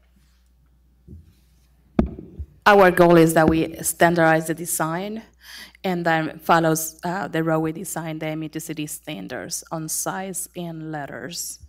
I do agree that there should be a standard, so I'm not disagreeing with that at all. It just seemed to me that we were talking about if they had to have something additional. Maybe I'm wrong, but I just remember having that conversation then. But I'm fine with the standardization of the process. This is not necessarily the sample that we want, but the square represents a typical size for another traffic signal, traffic sign. We're thinking probably will be typical size about the size of the speed limit sign, which is a 30 by 24 inches. That can be posted in one post with a plaque under. Is that the $120 sign? Right. So I'm just going to ask that we, this is great. I really appreciate the work on the policy. Every aspect of it, I'm just going to ask that we look at some dollar amount less than that before we adopt this. And I know it's only for information tonight, so that's just me asking you. I agree with Commissioner Kane. I just think that's too much money. They're already, making all kinds of other arrangements that are very expensive, and that's just too much money in my opinion. Any other comments or questions on this item? Commissioner Philbrook. So, just as a point of information, if I were to want to put a sign up for someone, that had passed, had been killed, on the road, is there a certain time limit to me as far as applying for that? Could it be a year later or 2 years later and I want to do a memorial sign? I know, I'm just asking. Looks like in section C, or D6, sorry, person may file an application under this policy and gives a 6 month. 6 months, okay. All right, anything else on that item? Okay, thanks very much. And then just quickly to the folks in the audience who might be here for an item on the Administration and Human Services Standing Committee, we appreciate your patience. And we will be into that standing committee very shortly. And Mr. Fisher is our next and final item on this, and he will be presenting this information to us faster than he can patch a pothole. Okay. Which with that new equipment. Mr. Fisher, on item 5, presentation on our new payment preservation practice. Okay, thank you again. We will try to highlight this quickly. We thought this would take multiple discussions, so you remember we started this in July, and we have another one planned for November, and mostly because the initial one was right at budget, and we had some initial data, and so we were just beginning to understand that. And this one we have more and have a better understanding, and then in November we'll be able to provide you with some sort of long-term strategies around this data. I'll hand it over to Brandon, and then Troy Shaw's here as well. So we wanted to take a quick minute to remind everybody of some of the information we presented prior to you guys. We maintain about 2,400 lane miles of road as a part of the UG, and that's quite expansive. It's one of the largest ones within the metro area. Our current rating for our overall network is a 56. We'll show you some numbers here in a little bit comparative to national standards and also our metro standards, which are a little more telling compared to some of our neighbors that we see pretty regularly. The key thing to take away from this is that 70% of our network is in this poor, marginal, or fair category. Not only is that the largest chunk of our network, this is also the portion of a deterioration curve for a road that fails the most rapidly. So these roads, 70% of our roads are going to be going downhill very quickly, so within really the next 10 years. So with that in mind, we took a look at our potential site or our potential network over the next 10 years. We used our current budget numbers that are in our CIP out to that current date, and then after that we did some estimation, but I'll get to that in a second. The lowest line here that you see, it looks kind of goldish on the presentation screen. That is if we use our historic practices, which is our 2-inch mill and overlay with our current budget and with a 2% increase moving forward after what we're currently at. You can see our network continues to drop off fairly rapidly over the next 10 years down to a 41 at its lowest point. The next line you see up, it's kind of hidden in the beginning. It's a bluish line. That represents the same budgetary dollars, but with our new modern techniques that we're currently adopting, our micro sealing, our crack sealing, and curb replacement during our mill and overlay projects to try and extend the life of our pavement and stretch our dollars a little further. You can see that it follows a similar line to a certain point and then it starts dropping off again. This is the point where we're currently estimating that that large 70% chunk starts to fall off. So you see a quick deterioration, and then with the increase in budgetary dollars, it kind of plateaus out a little bit, but it's still falling. The last line you see here is a 25% compounded annual increase for the next 10 years or next 5 years starting past our CIP. So what you see, the same line trend, and then it plateaus for a good point, and then it starts building very, very slowly again. But as the red bars increase, you can see that's an increase in our spending. So by the time we get to 2028, we're looking at about $11.7 million annually. And because of how far our network has fallen, we're not making a lot up. We've got a lot to build to. This is one of many model runs that we're currently working with our consultant, and we'll be able to bring more data back to you in our next meeting. But this is something we wanted to show you just so you can see what our network could potentially run into very rapidly. This is where we get into the part where we really want input from you guys, not tonight, but in the future and moving forward, is what do we want the goal of our network to be?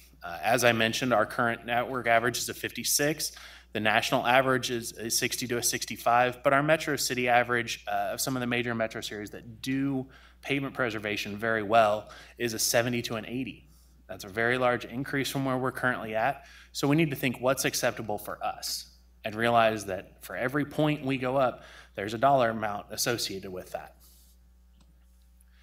You hear a lot of us talking about PCI scores. It's difficult to us to explain really what a PCI rating is based on. There's 16 different deficiencies that are looked at based on types of cracking, depth of cracking, width of cracking, all that kind of stuff. Stuff we don't want to bore you with. So we figured we'd give you a basic rating of a 90 and give you a list of some roads to go out and take a look at over the next few months before our next meeting so you can see what those roads look like. We did that for several other scores, so I'll flip through here in a minute. But keep in mind, so this 90 and the 80s that you see here, those are roads that have been resurfaced, our standard mill and overlay process, within the last 3 years. So those are those kind of scores. Scores you see into a 70 range, those are about 5 years ago, 5 to 10 from mill and overlay. One I do want to point out on this list is the first one on the list, and this first graphic here kind of right in the middle, Quindaro Boulevard from 7th to 27th. We're actually getting ready to do one of our microsurface treatments on this road in the next 2 weeks. So if you get the chance, go out and drive this road now or within the next couple days, and then go out and drive it again in about a month so you can see the difference of what that really gives us. We're also going to be doing the same kind of treatment to Metropolitan between 635 and 55th Street. So you've got a couple different options you can go look at there as well. Again, some of the 60s, you're starting to get into roads that are at that tipping point where they're really starting to get to that critical failure level. So these are the ones that we would typically start monitoring for our mill and overlays, historically, or how we've done it in the past. But we really wouldn't be able to get to them until they're down to this 50 range. You can see most of these here are ones that we have been mentioning to folks for quite a while or have been brought up to us for quite a while. Okay. There's another thing we want to consider as we're doing this, and that is what approach do you want to take? There's really two major approaches that are taken as an industry standard. One is an overall network approach, where you try and get every road to a certain same set score. There are pros and cons to each of these options. One of the big pros to that is neighborhood roads look as good as arterial roads.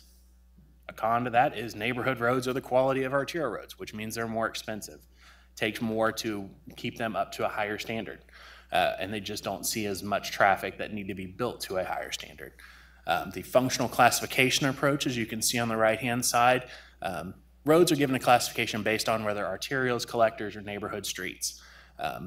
Doing them at a different PCI score allows us to focus different kinds of dollars and different kinds of treatments to on each of these to prolong them to a different level. A lot of major cities do this type of approach. Smaller cities tend to go with the overall network approach. We're not necessarily advocating one over the other, but we wanted to bring them both to your attention so you can consider that as we move forward.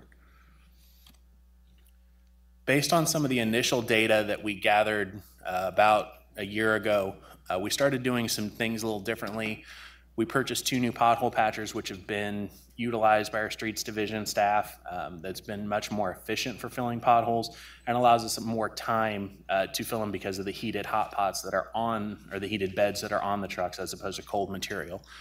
We've also begun an internal crack sealing operation with our streets division. Currently they're doing work out on Leavenworth Road between 91st and 98th.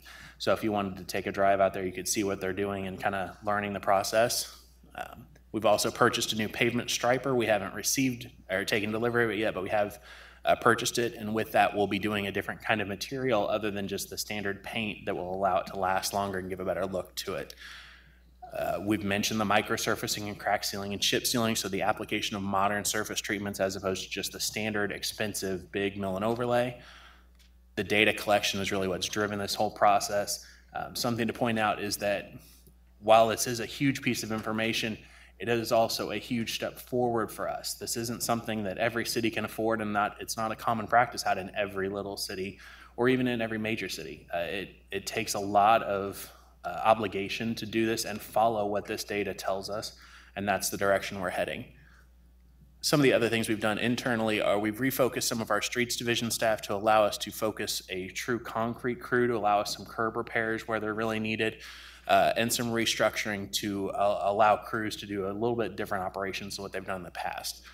This year with our mill and overlay program, we're also addressing several alleys, and that program will continue in the future, as well as what I mentioned, our curb repair as part of our mill and overlay. This year, out of our normal $4 million budget for mill and overlay, we have appropriated approximately $1 million to curb repair. And we're not doing wholesale curb repair per se. We're finding the curbs that are deteriorating our streets faster by allowing water to get underneath them. So we're trying to strengthen those areas. Commissioner Markley. You are doing curb repair on 51st Street right now, which I travel like 6 times a day. And I was so excited when I saw them setting up, and my mom said, "What are they doing?" I said, "I think they're going to fix the curbs." I was so excited I almost fell out of my car. So it looks lovely already. They're a fair way through the work. It looks amazing, and I think everybody is shocked to see it being done. And that was definitely an area where we have a water drainage issue that impacts those streets and curbs, and some of the neighbors had created their own curbs, which in some cases went better than others. So it's great to see that being done, and I think it'll have a great impact on that neighborhood. We have received very positive feedback from that neighborhood. I've been stopped several times, so I was out there asking what's going on and kind of explaining what we're doing. Of course, everybody wants new curbs, but as we explain, one, we don't have the money to do everything, but we also explain why we're doing certain sections other than others. Everybody's been very understanding and very appreciative of what we are able to do for our limited funds. I want to give you a couple examples of what this data is really allowing us to do. This map here on the left shows our overall pavement condition. The areas in bright green are the ones we've really done mill and overlay on over the past couple years, really about 3 years. So you can see they're in a much better condition. This follows kind of the standard green, yellow, red color ramp, red being the worst areas and varying shades kind of as they deteriorate. The map on the right is kind of a search or a filter that we've done out of this data, showing all of our roads that are in that 0 to 60 PCI range. So that big chunk that I showed you earlier on the graph, That's what those are the roads in our network that fall within that range. You can see how dense certain areas are. You can see what the overall quality of the network is and just how large of an issue we are looking to tackle moving forward. I also want to take a quick second and show you something that's going to be coming out to the public here soon, is a web-based version of this map with data that will allow the public to see this kind of information. So you can zoom in anywhere in the city, and see the color of the road, and you can click on, oh, I went too far. So you can click on the road, and there'll be data that come up. So this road I specifically selected was Walker between 16th and 15th. It's got a PCI of 51. When you zoom in even further, we now have curb and sidewalk data available as well. This was part of the data collection that we did. We'll be refining this data, showing it a little bit more graphically to give you a little bit better quality, and also changing the pick list boxes. That way you can just see some more concise information. Not everybody's really going to care about, how long it is or things like that, but they want to know the quality of it. And we'll be adding more information to it as far as if a road or sidewalk or curb is in a projected project area within the next couple of years. We'll be able to put that kind of stuff out there as well. Will it show where there are partial curbs like I have in front of my house? That is one filter that we will set up, and we'll do a little bit more clarity on good, fair, poor, very poor. The ratings of this, if it was poor, it could be because it's missing. Like this section right here, this little short chunk, this was a sidewalk, so just that little bit is sidewalk. Curb is going to be more of a holistic approach throughout the entire block, just because it involves storm drainage, and we like to look at that on a larger scale. But sidewalk chunks will be broken down like that, but we will do a little bit more in detailed look as we move forward with our data.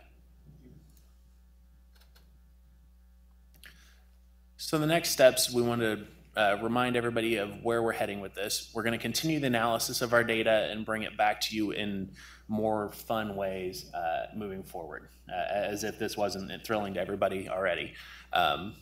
But we're hoping by November to have actual projects planned out for the next 3 to 5 years, based on some criteria we're looking at internally. And then once we have the information back from you all, we'll be able to refine those projects even more. That way we can look at budgetary dollars and things like that we might actually need. So you want us to, I might have jumped ahead of you. Go ahead and finish your last slide there. No, you're fine. We just wanted to wrap up with some things kind of in conclusion. Our network has grown and has aged past to the point where at current levels, capacities, we're just not able to keep up with it. It's almost impossible for us to gain any ground at this point. We're just trying to maintain a slower decline. We've got to improve our ditching, which will include a informational piece out to the public about how to maintain their own ditches in a manner that doesn't cause issues. We're also going to be working on our operation maintenance of our internal staff to keep these kind of things updated better. That's one of the crack seal things. That's a huge piece, because as soon as cracks start forming in a road, water gets underneath them. Freeze thaw cycles around here are ridiculous and just causes roads to deteriorate even faster. So that's one of the big key pieces, but we're also looking at others as well. We're working with finance to explore bonding options for our limited dollars. Typically we do 20-year bonds, as we're all aware. It seems a little not efficient for us to pay for treatments that don't last for 10 years with money we're paying on for 20 years. So we're looking at doing different kind of budgeting options for that, changing payment cycles for 10 years, or if we do get enough of an increase in budget, being able to do a different bond issuance for that kind of time frame. We're going to start chip sealing some of our more rural roads, or roads that don't see a high ADT. So you're looking at, dead end roads, things like that. And the key thing to take away from all this is our ability to raise our curve is limited by our funding. So that's something to keep in mind as we move into the next budget cycle and beyond. So Commissioner, to bring back to what we were asking, think about what you want our network to really look like, what those scores are. You all have a copy of this presentation so you can see what our roads currently are versus, where you might want them to be. Commissioner Merkley. For that, the budget session in the spring where we do strategic planning and Kathleen has the fancy spreadsheet for us, it would be great if you could provide some guidance on what number would help us get to which PCI number. You know what I'm saying? So when we're in our little strategic planning groups, we can say, Melissa can say, I want it to be a 65, and I can say, but I want it to be a 75, and we can attach the number to that in the little spreadsheet and see what that looks like. That is something we're planning to do in November. We'll be able to bring back just kind of these basic same numbers. So if saying with our current network, if we want to get to a 70, here's what's going to cost. If we want to get to an 80, here's what's going to cost. That's what I was going to say. Okay. And our scores don't have to be in round numbers just like that. We can choose 72, we can choose 76 and a half, whatever you want to choose. Yeah. Okay, Commissioner Philbrook, did you have a? Just real quickly, I want to thank you for some of the ditching work that you were talking about, because at 75th and Haskell, although it's not in my district, it's right on the edge, I had compliments. A friend of mine said, hey, this is great. You re-ditched it and put the rock in, and now I can take care of it properly. And so those kind of things are really appreciated. So thank you, and all of those type of efforts.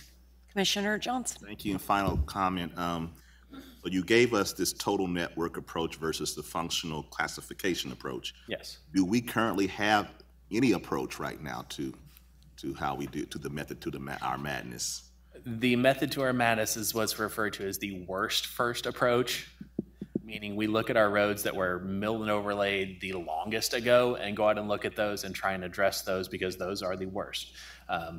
As we've said before, the proper way to necessarily do this is really the best first. Keep what's good, better, longer. It's more cost efficient to do it that way.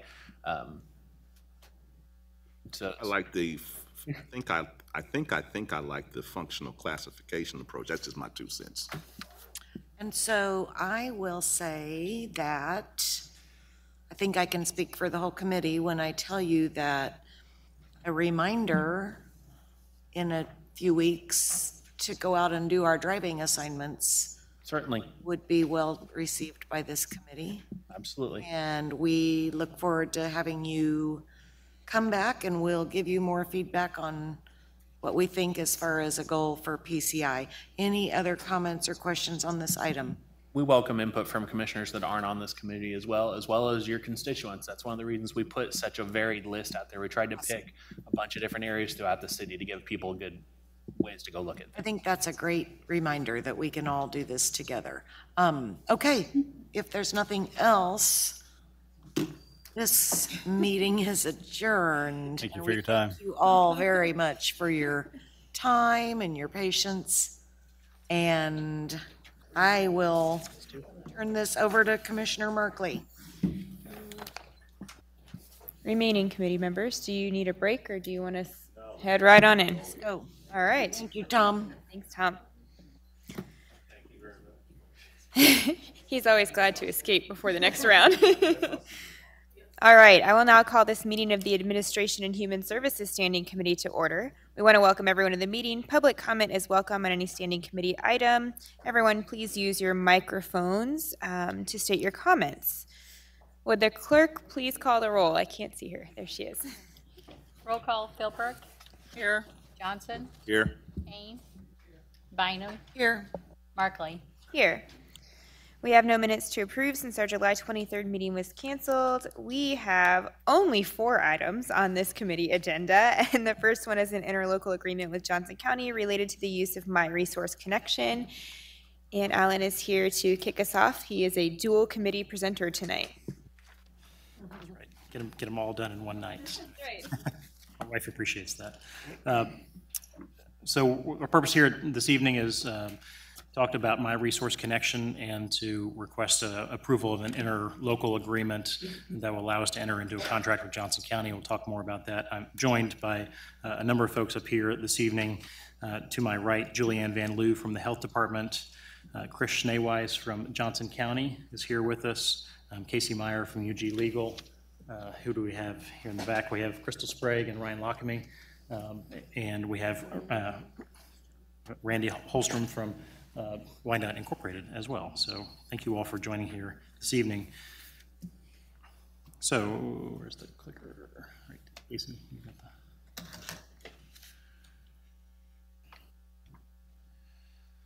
So we'll talk briefly about what My Resource Connection is, why we think it has significant value for the unified government, and talk about the interlocal agreement between unified government and Johnson County. So what is My Resource Connection? It's a web-based system, a computer software system that provides human service professionals with information about mutual clients, households, community resources that are available to clients. It has some self-service options, to help clients identify where resources are. I point out that this is a Core 4 initiative. It has been, I think it first came before the unified government in 2010, and it's something that Johnson County, as I'll talk about, so developed internally and has offered that and encouraged the use of that by Core 4 members. And so this is a year where we're really starting to see that kind of traction take off. Commissioner Bynum? Would you just tell the viewing public what is Core 4? Sure. Quickly. Sure. So Core 4 is essentially the 4 largest metro jurisdictions. So it's unified government, Johnson County, Kansas City, Missouri, and Jackson County. We meet periodically and have a convening where we bring staff together and leadership and talk about what are some common challenges and common opportunities.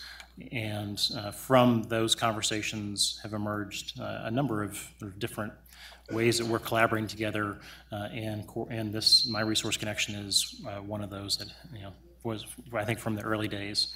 I want to just make a special note that Crystal Sprague and Ryan Lockamy have been sort of part of this journey, I think, since that time, since 2010, have sort of doggedly stayed with it and stayed in contact with Johnson County and have really sort of seen the value and continue to encourage our involvement.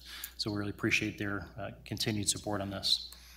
The benefits of My Resource Connection, again, collaboration is a big part of this, as you'll see as we go through the presentation, increases the amount of information that staff has available about those services, increases information about mutual clients and mutual households, and helps our internal and external agencies more effectively serve residents. It also promotes some self-sufficiency among clients. So with that, I will hand it to Ms. Van Loo to my right. So human service delivery is difficult. That's the takeaway from this slide. There are several reasons why, chief among them being our restricted funding. You'll notice also we put up there high rates of uninsured. So for example, Kansas's failure to expand Medicaid means that a larger portion of our folks in our county are calling EMS instead of accessing preventive services. So we are facing these different challenges. Another one of them that Chris is going to speak to later is the fact that human service delivery is heavily regulated. So, of course, HIPAA, and there are many other statutes that regulate what information we can pass between various human service delivery providers. Another being our narrow scope of our job duties. So those in corrections, for example, view corrections as their job, right? So it's reasonable, but it also means that we're not necessarily sharing information the best we could. And in addition to that, folks haven't had the tools that they've needed to do that sharing of information. And then lastly, one of the benefits of MyRC that we'll talk about is the availability of access to a server that will tell us what resources are available in the community at any given time. So it's a challenge for human service delivery providers because the availability of these services is always changing from year to year, and even, for example, among housing resources from week to week. Excuse me. Some of the goals of My Resource Connection, they kind of fall into 2 pots. So in terms of client care, we have the ability to increase continuity of care and client satisfaction.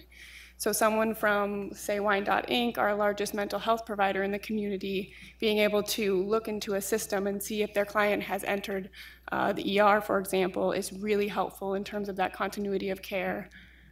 We're able to, again, look up resources in the community at real time. Something that I think about from the health department perspective, from a population health perspective, is our ability over time as we get more and more of our residents in this system to identify who our high utilizers are and start to think about strategies across the population for much earlier intervention.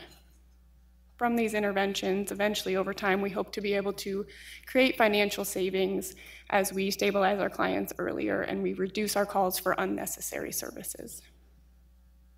From an organizational perspective, as Alan mentioned, there's the opportunity for this first ever cross-jurisdictional view of clients. So I think it's pretty common knowledge, but we share clients among our service providers between counties and across jurisdictions, and being able to know how our clients are interfacing with their providers is really helpful as well. So with that, I will hand it off to Chris Schneeweiss with Johnson County. Thank you. So the development of MyRC, as Alan mentioned before, it's something that we developed in-house. It's not a vendor-purchased product. It was a challenge that was kind of put forth by our previous county manager, Hannah Zacharias, when he asked if there was a way to move to one database that all of our human service departments could work from. And as I'm sure you probably can guess, that's pretty uncommon to have your probation department, your mental health department, your developmental disabilities organization all using the same software. So he asked, well, what's the possibility of linking those databases so they can at least talk?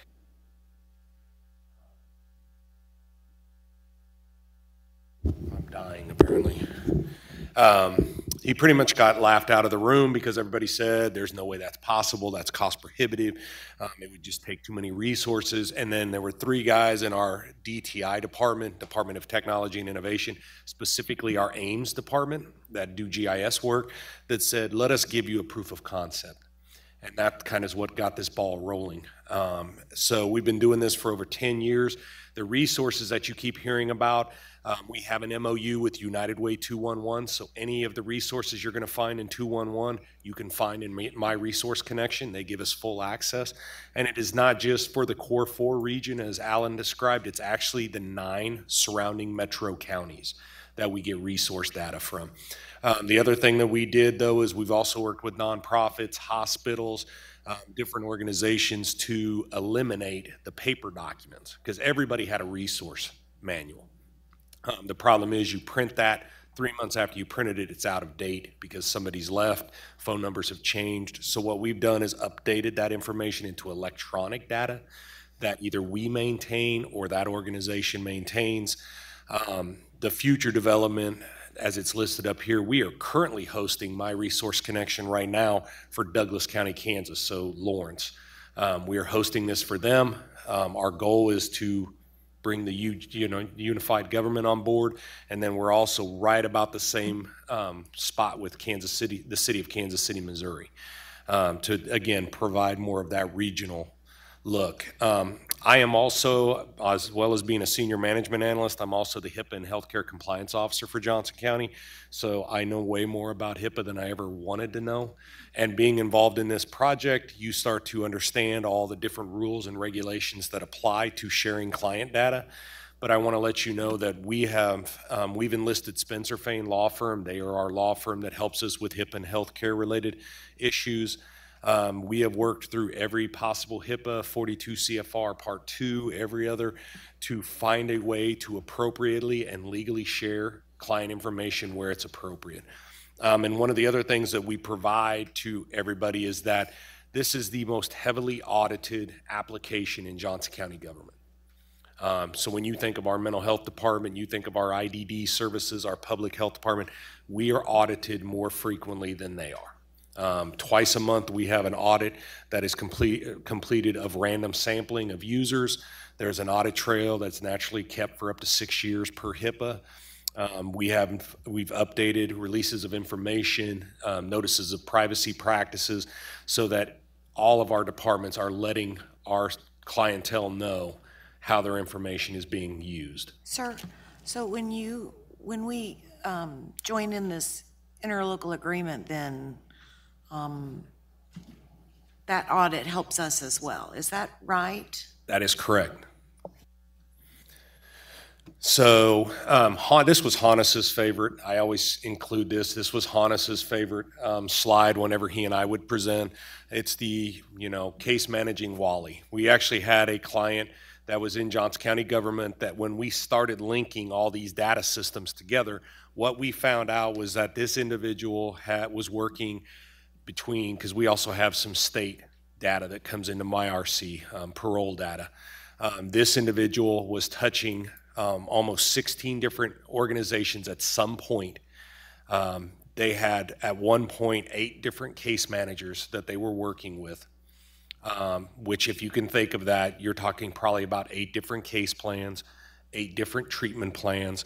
And these were some of the examples of the different organizations that this individual had touched. And when you think about some of these case managers were not communicating, this individual was being pulled in a bunch of different directions, and their likelihood of being successful is diminished. The goal being that we would like to make it, again, where it's legally appropriate, let people know, because the more coordinated care you provide, more holistic care you provide, the greater the possibilities of them reaching their goals. Commissioner Philbrook. So one thing, of course, I'm seeing missing is homelessness. Yeah, I would bring it up because I'm on that board, the Greater Kansas City Coalition to End Homelessness. And since we have been looking to plug in with wraparound services, and you're talking to Kansas City, Missouri, is Jackson County on that bandwagon too, or just KCMO? Right now, just City of Kansas City, Missouri. The goal is to bring Jackson County into the fold. We just haven't reached that point yet.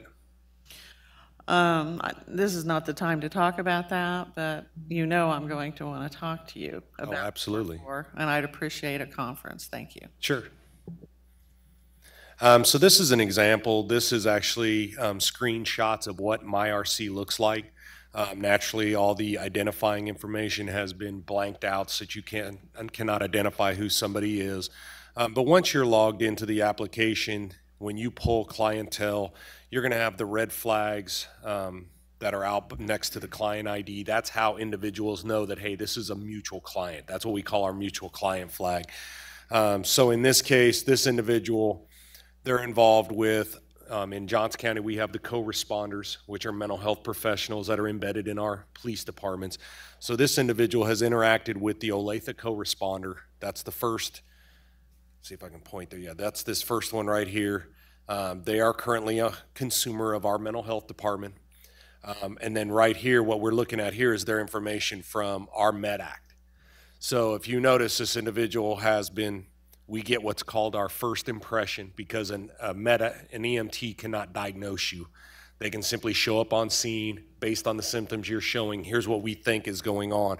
So as you notice here, this individual was treated and transported to Shawnee Mission Medical for possible poison drug ingestion. They had previously had a call where they refused to be treated. So based on HIPAA and the rules and regulations around that, mental health can be notified of these Med Act runs, because this would fall under the continuity of care. So one of the things built into the application is when this EMT or when this Med Act call went out, that night when the data gets brought into MyRC and gets matched together, we fire off an email to this mental health case manager saying, hey, we don't put identifiers in there, but we say, hey, you need to go to MyRC because you now have a new mutual client that you need to check on. So then when we do that, this would allow whoever the case manager is, in this case I'm the one logged in, to also send communication internal to the application. So now I can reach out to you. It's only going to identify their system ID number and their initials, and I can put in there, hey, I'm their mental health case manager. I got this alert, and work to find out what information, additional information I can find out about this individual. We've had tremendous success with this since we've started doing these email alerts. It's making case management much more efficient. And as I'm sure you guys are aware, interventions work a lot better when they're timely. If they find out 2 weeks from now that this individual had that Med Act call, it's a little too late to act on it. So if they can act on it the very next day, they're going to have a lot better success with what interventions they want to put in place. Now we'll hand it back to Alan. So just a sort of partial initial list of stakeholders here, potential internal to the UG. We have our EMS group that's expressed an interest in this. We've talked with the fire chief and staff. Certainly the health department, Wyandotte Inc., as you'll hear in just a second, community corrections and courts, police department, potential applications, and other community service providers. So there's as Johnson County has been doing this now for a decade, I think the number of folks who are interested and active on this system continues to grow and continue to see value from it. So with that, I'll turn it over to Randy. Good evening. We are very close to connecting with MyRC through RSI, our Crisis Stabilization Center. The goal of that is really twofold. One, for our staff at RSI to be able to pretty easily and readily check and see someone who comes into RSI from Johnson County, if they're an open client at Johnson County Mental Health Center. Likewise, if they are involved with probation, the court system, or if they recently were booked or discharged from Johnson County Jail. We'd love to see that information available here in Wyandotte County as well. And then we will be moving on to the other organizations underneath the Wyandotte Inc. umbrella, including Wyandotte Center, our adult services, and PACES, our children's services. As Chris said earlier, all the HIPAA and legalities have been worked out to the lawyer's satisfaction. We think it's going to be a great way for us to connect with Johnson County. We think it's going to be an awesome way to connect with EMS and the court system, the jail here in Wyandotte County.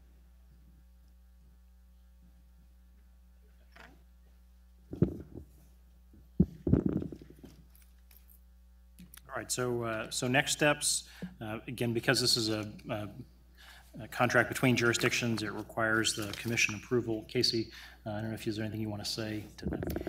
I don't need to say much other than this is just a simple request for you to adopt the resolution, which will authorize Mayor Alvey to enter into the agreement. That's it. And I'll note, it says, as it says in our agenda, we have already funded this, and as it says up here, we funded it, so this isn't a budget request, it's a request for us to approve the contract. Correct. Commissioner Johnson? Thank you. The database will be managed by Johnson County. Is that correct assumption? Okay. So the monies that we're paying from the UG to Johnson County, just for clarification. Okay, very good. Thank you. Commissioner Philbrook? So the list of folks that we have on here is stakeholders, and then the other section at the bottom, the community service providers. So I want to understand this, who all this money is really covering when we say the UG is a stakeholder, and all of these under this, including the community service providers, and that's kind of pretty catch-all, will be covered. And so if you have like Avenue for Life, involved, I mean, is that a stakeholder? Do they need to pay on top of? When we say stakeholders, we don't mean umbrellaed under the UG, right? So Wyandotte Inc. has their own separate contract with MyRC, for example. That's what I want to know. That's part of yeah, right. Those included with our contract would just be departments of the unified government. Okay, and so the other ones will have possibility of being on contract with you for a certain amount of money for certain, however many is.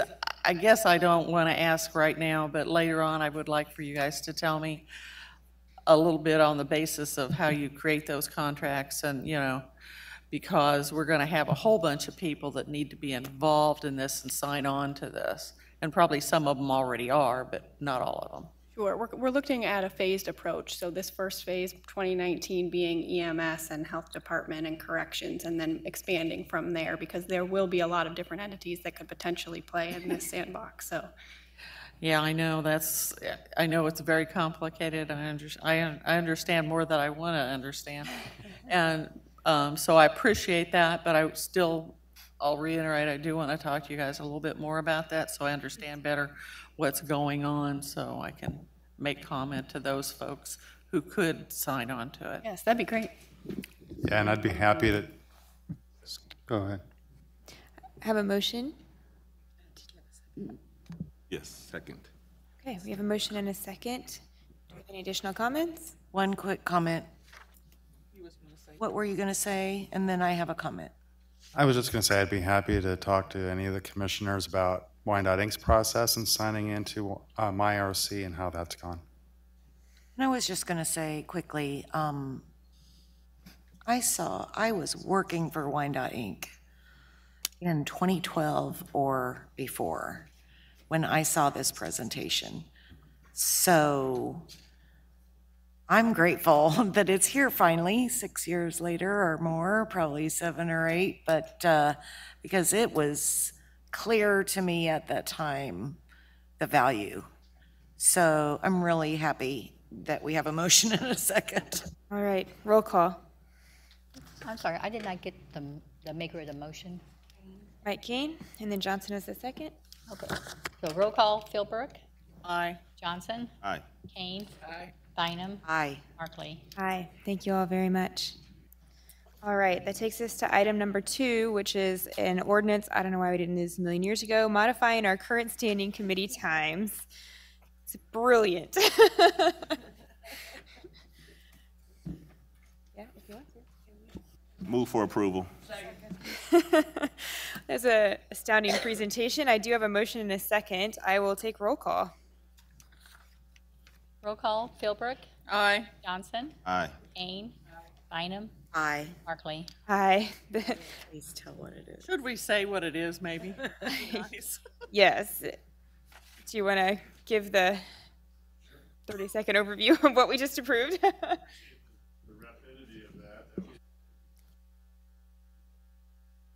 Okay, all right.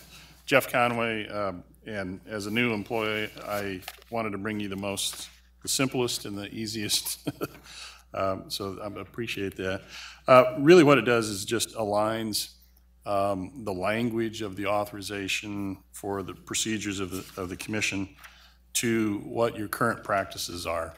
So when you take the two committees and you stack them up, and instead of having to wait until 7 o'clock and things like that, it just changes the language so you can just go one after the other, and there is no problem with any potential open meetings problem. That's so we never have to wait. If we get done with our first committee early, we can go right into the second instead of sitting around and waiting for the certain time to roll around. So we do have a second item that is related to the same. Move approval for item number 3. Second. I have a motion and a second. We already voted on the other one. Yeah, so roll call in 3. Roll call on item number 3, Philbrook. Aye. Johnson. Aye. Kane. Bynum. Aye. Markley. Aye, thank you very much. Okay, thank you.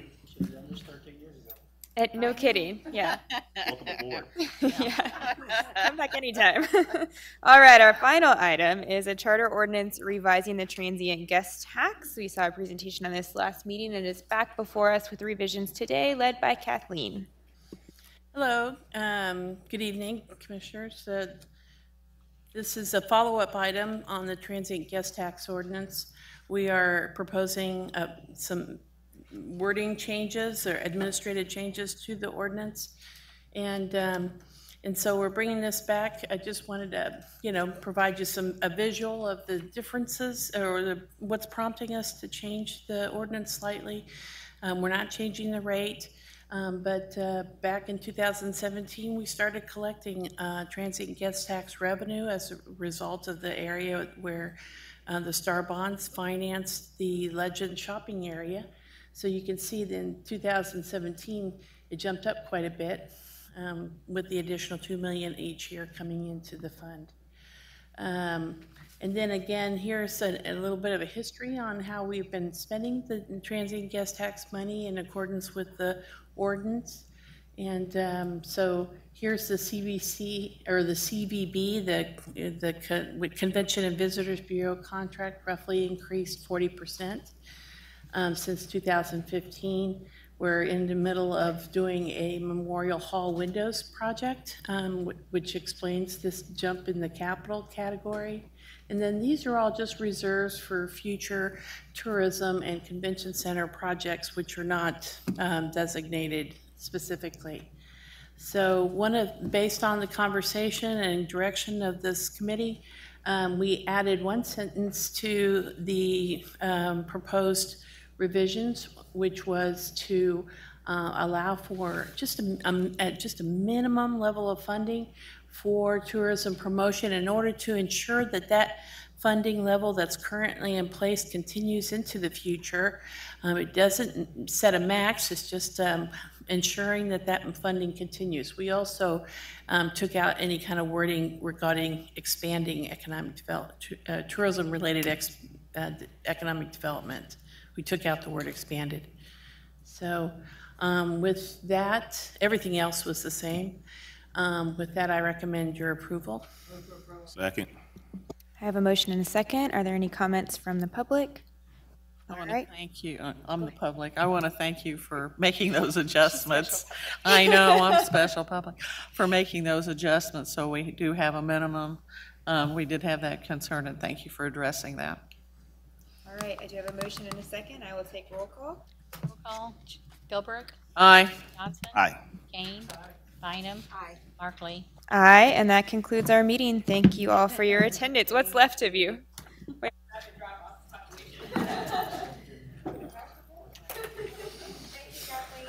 Thank you.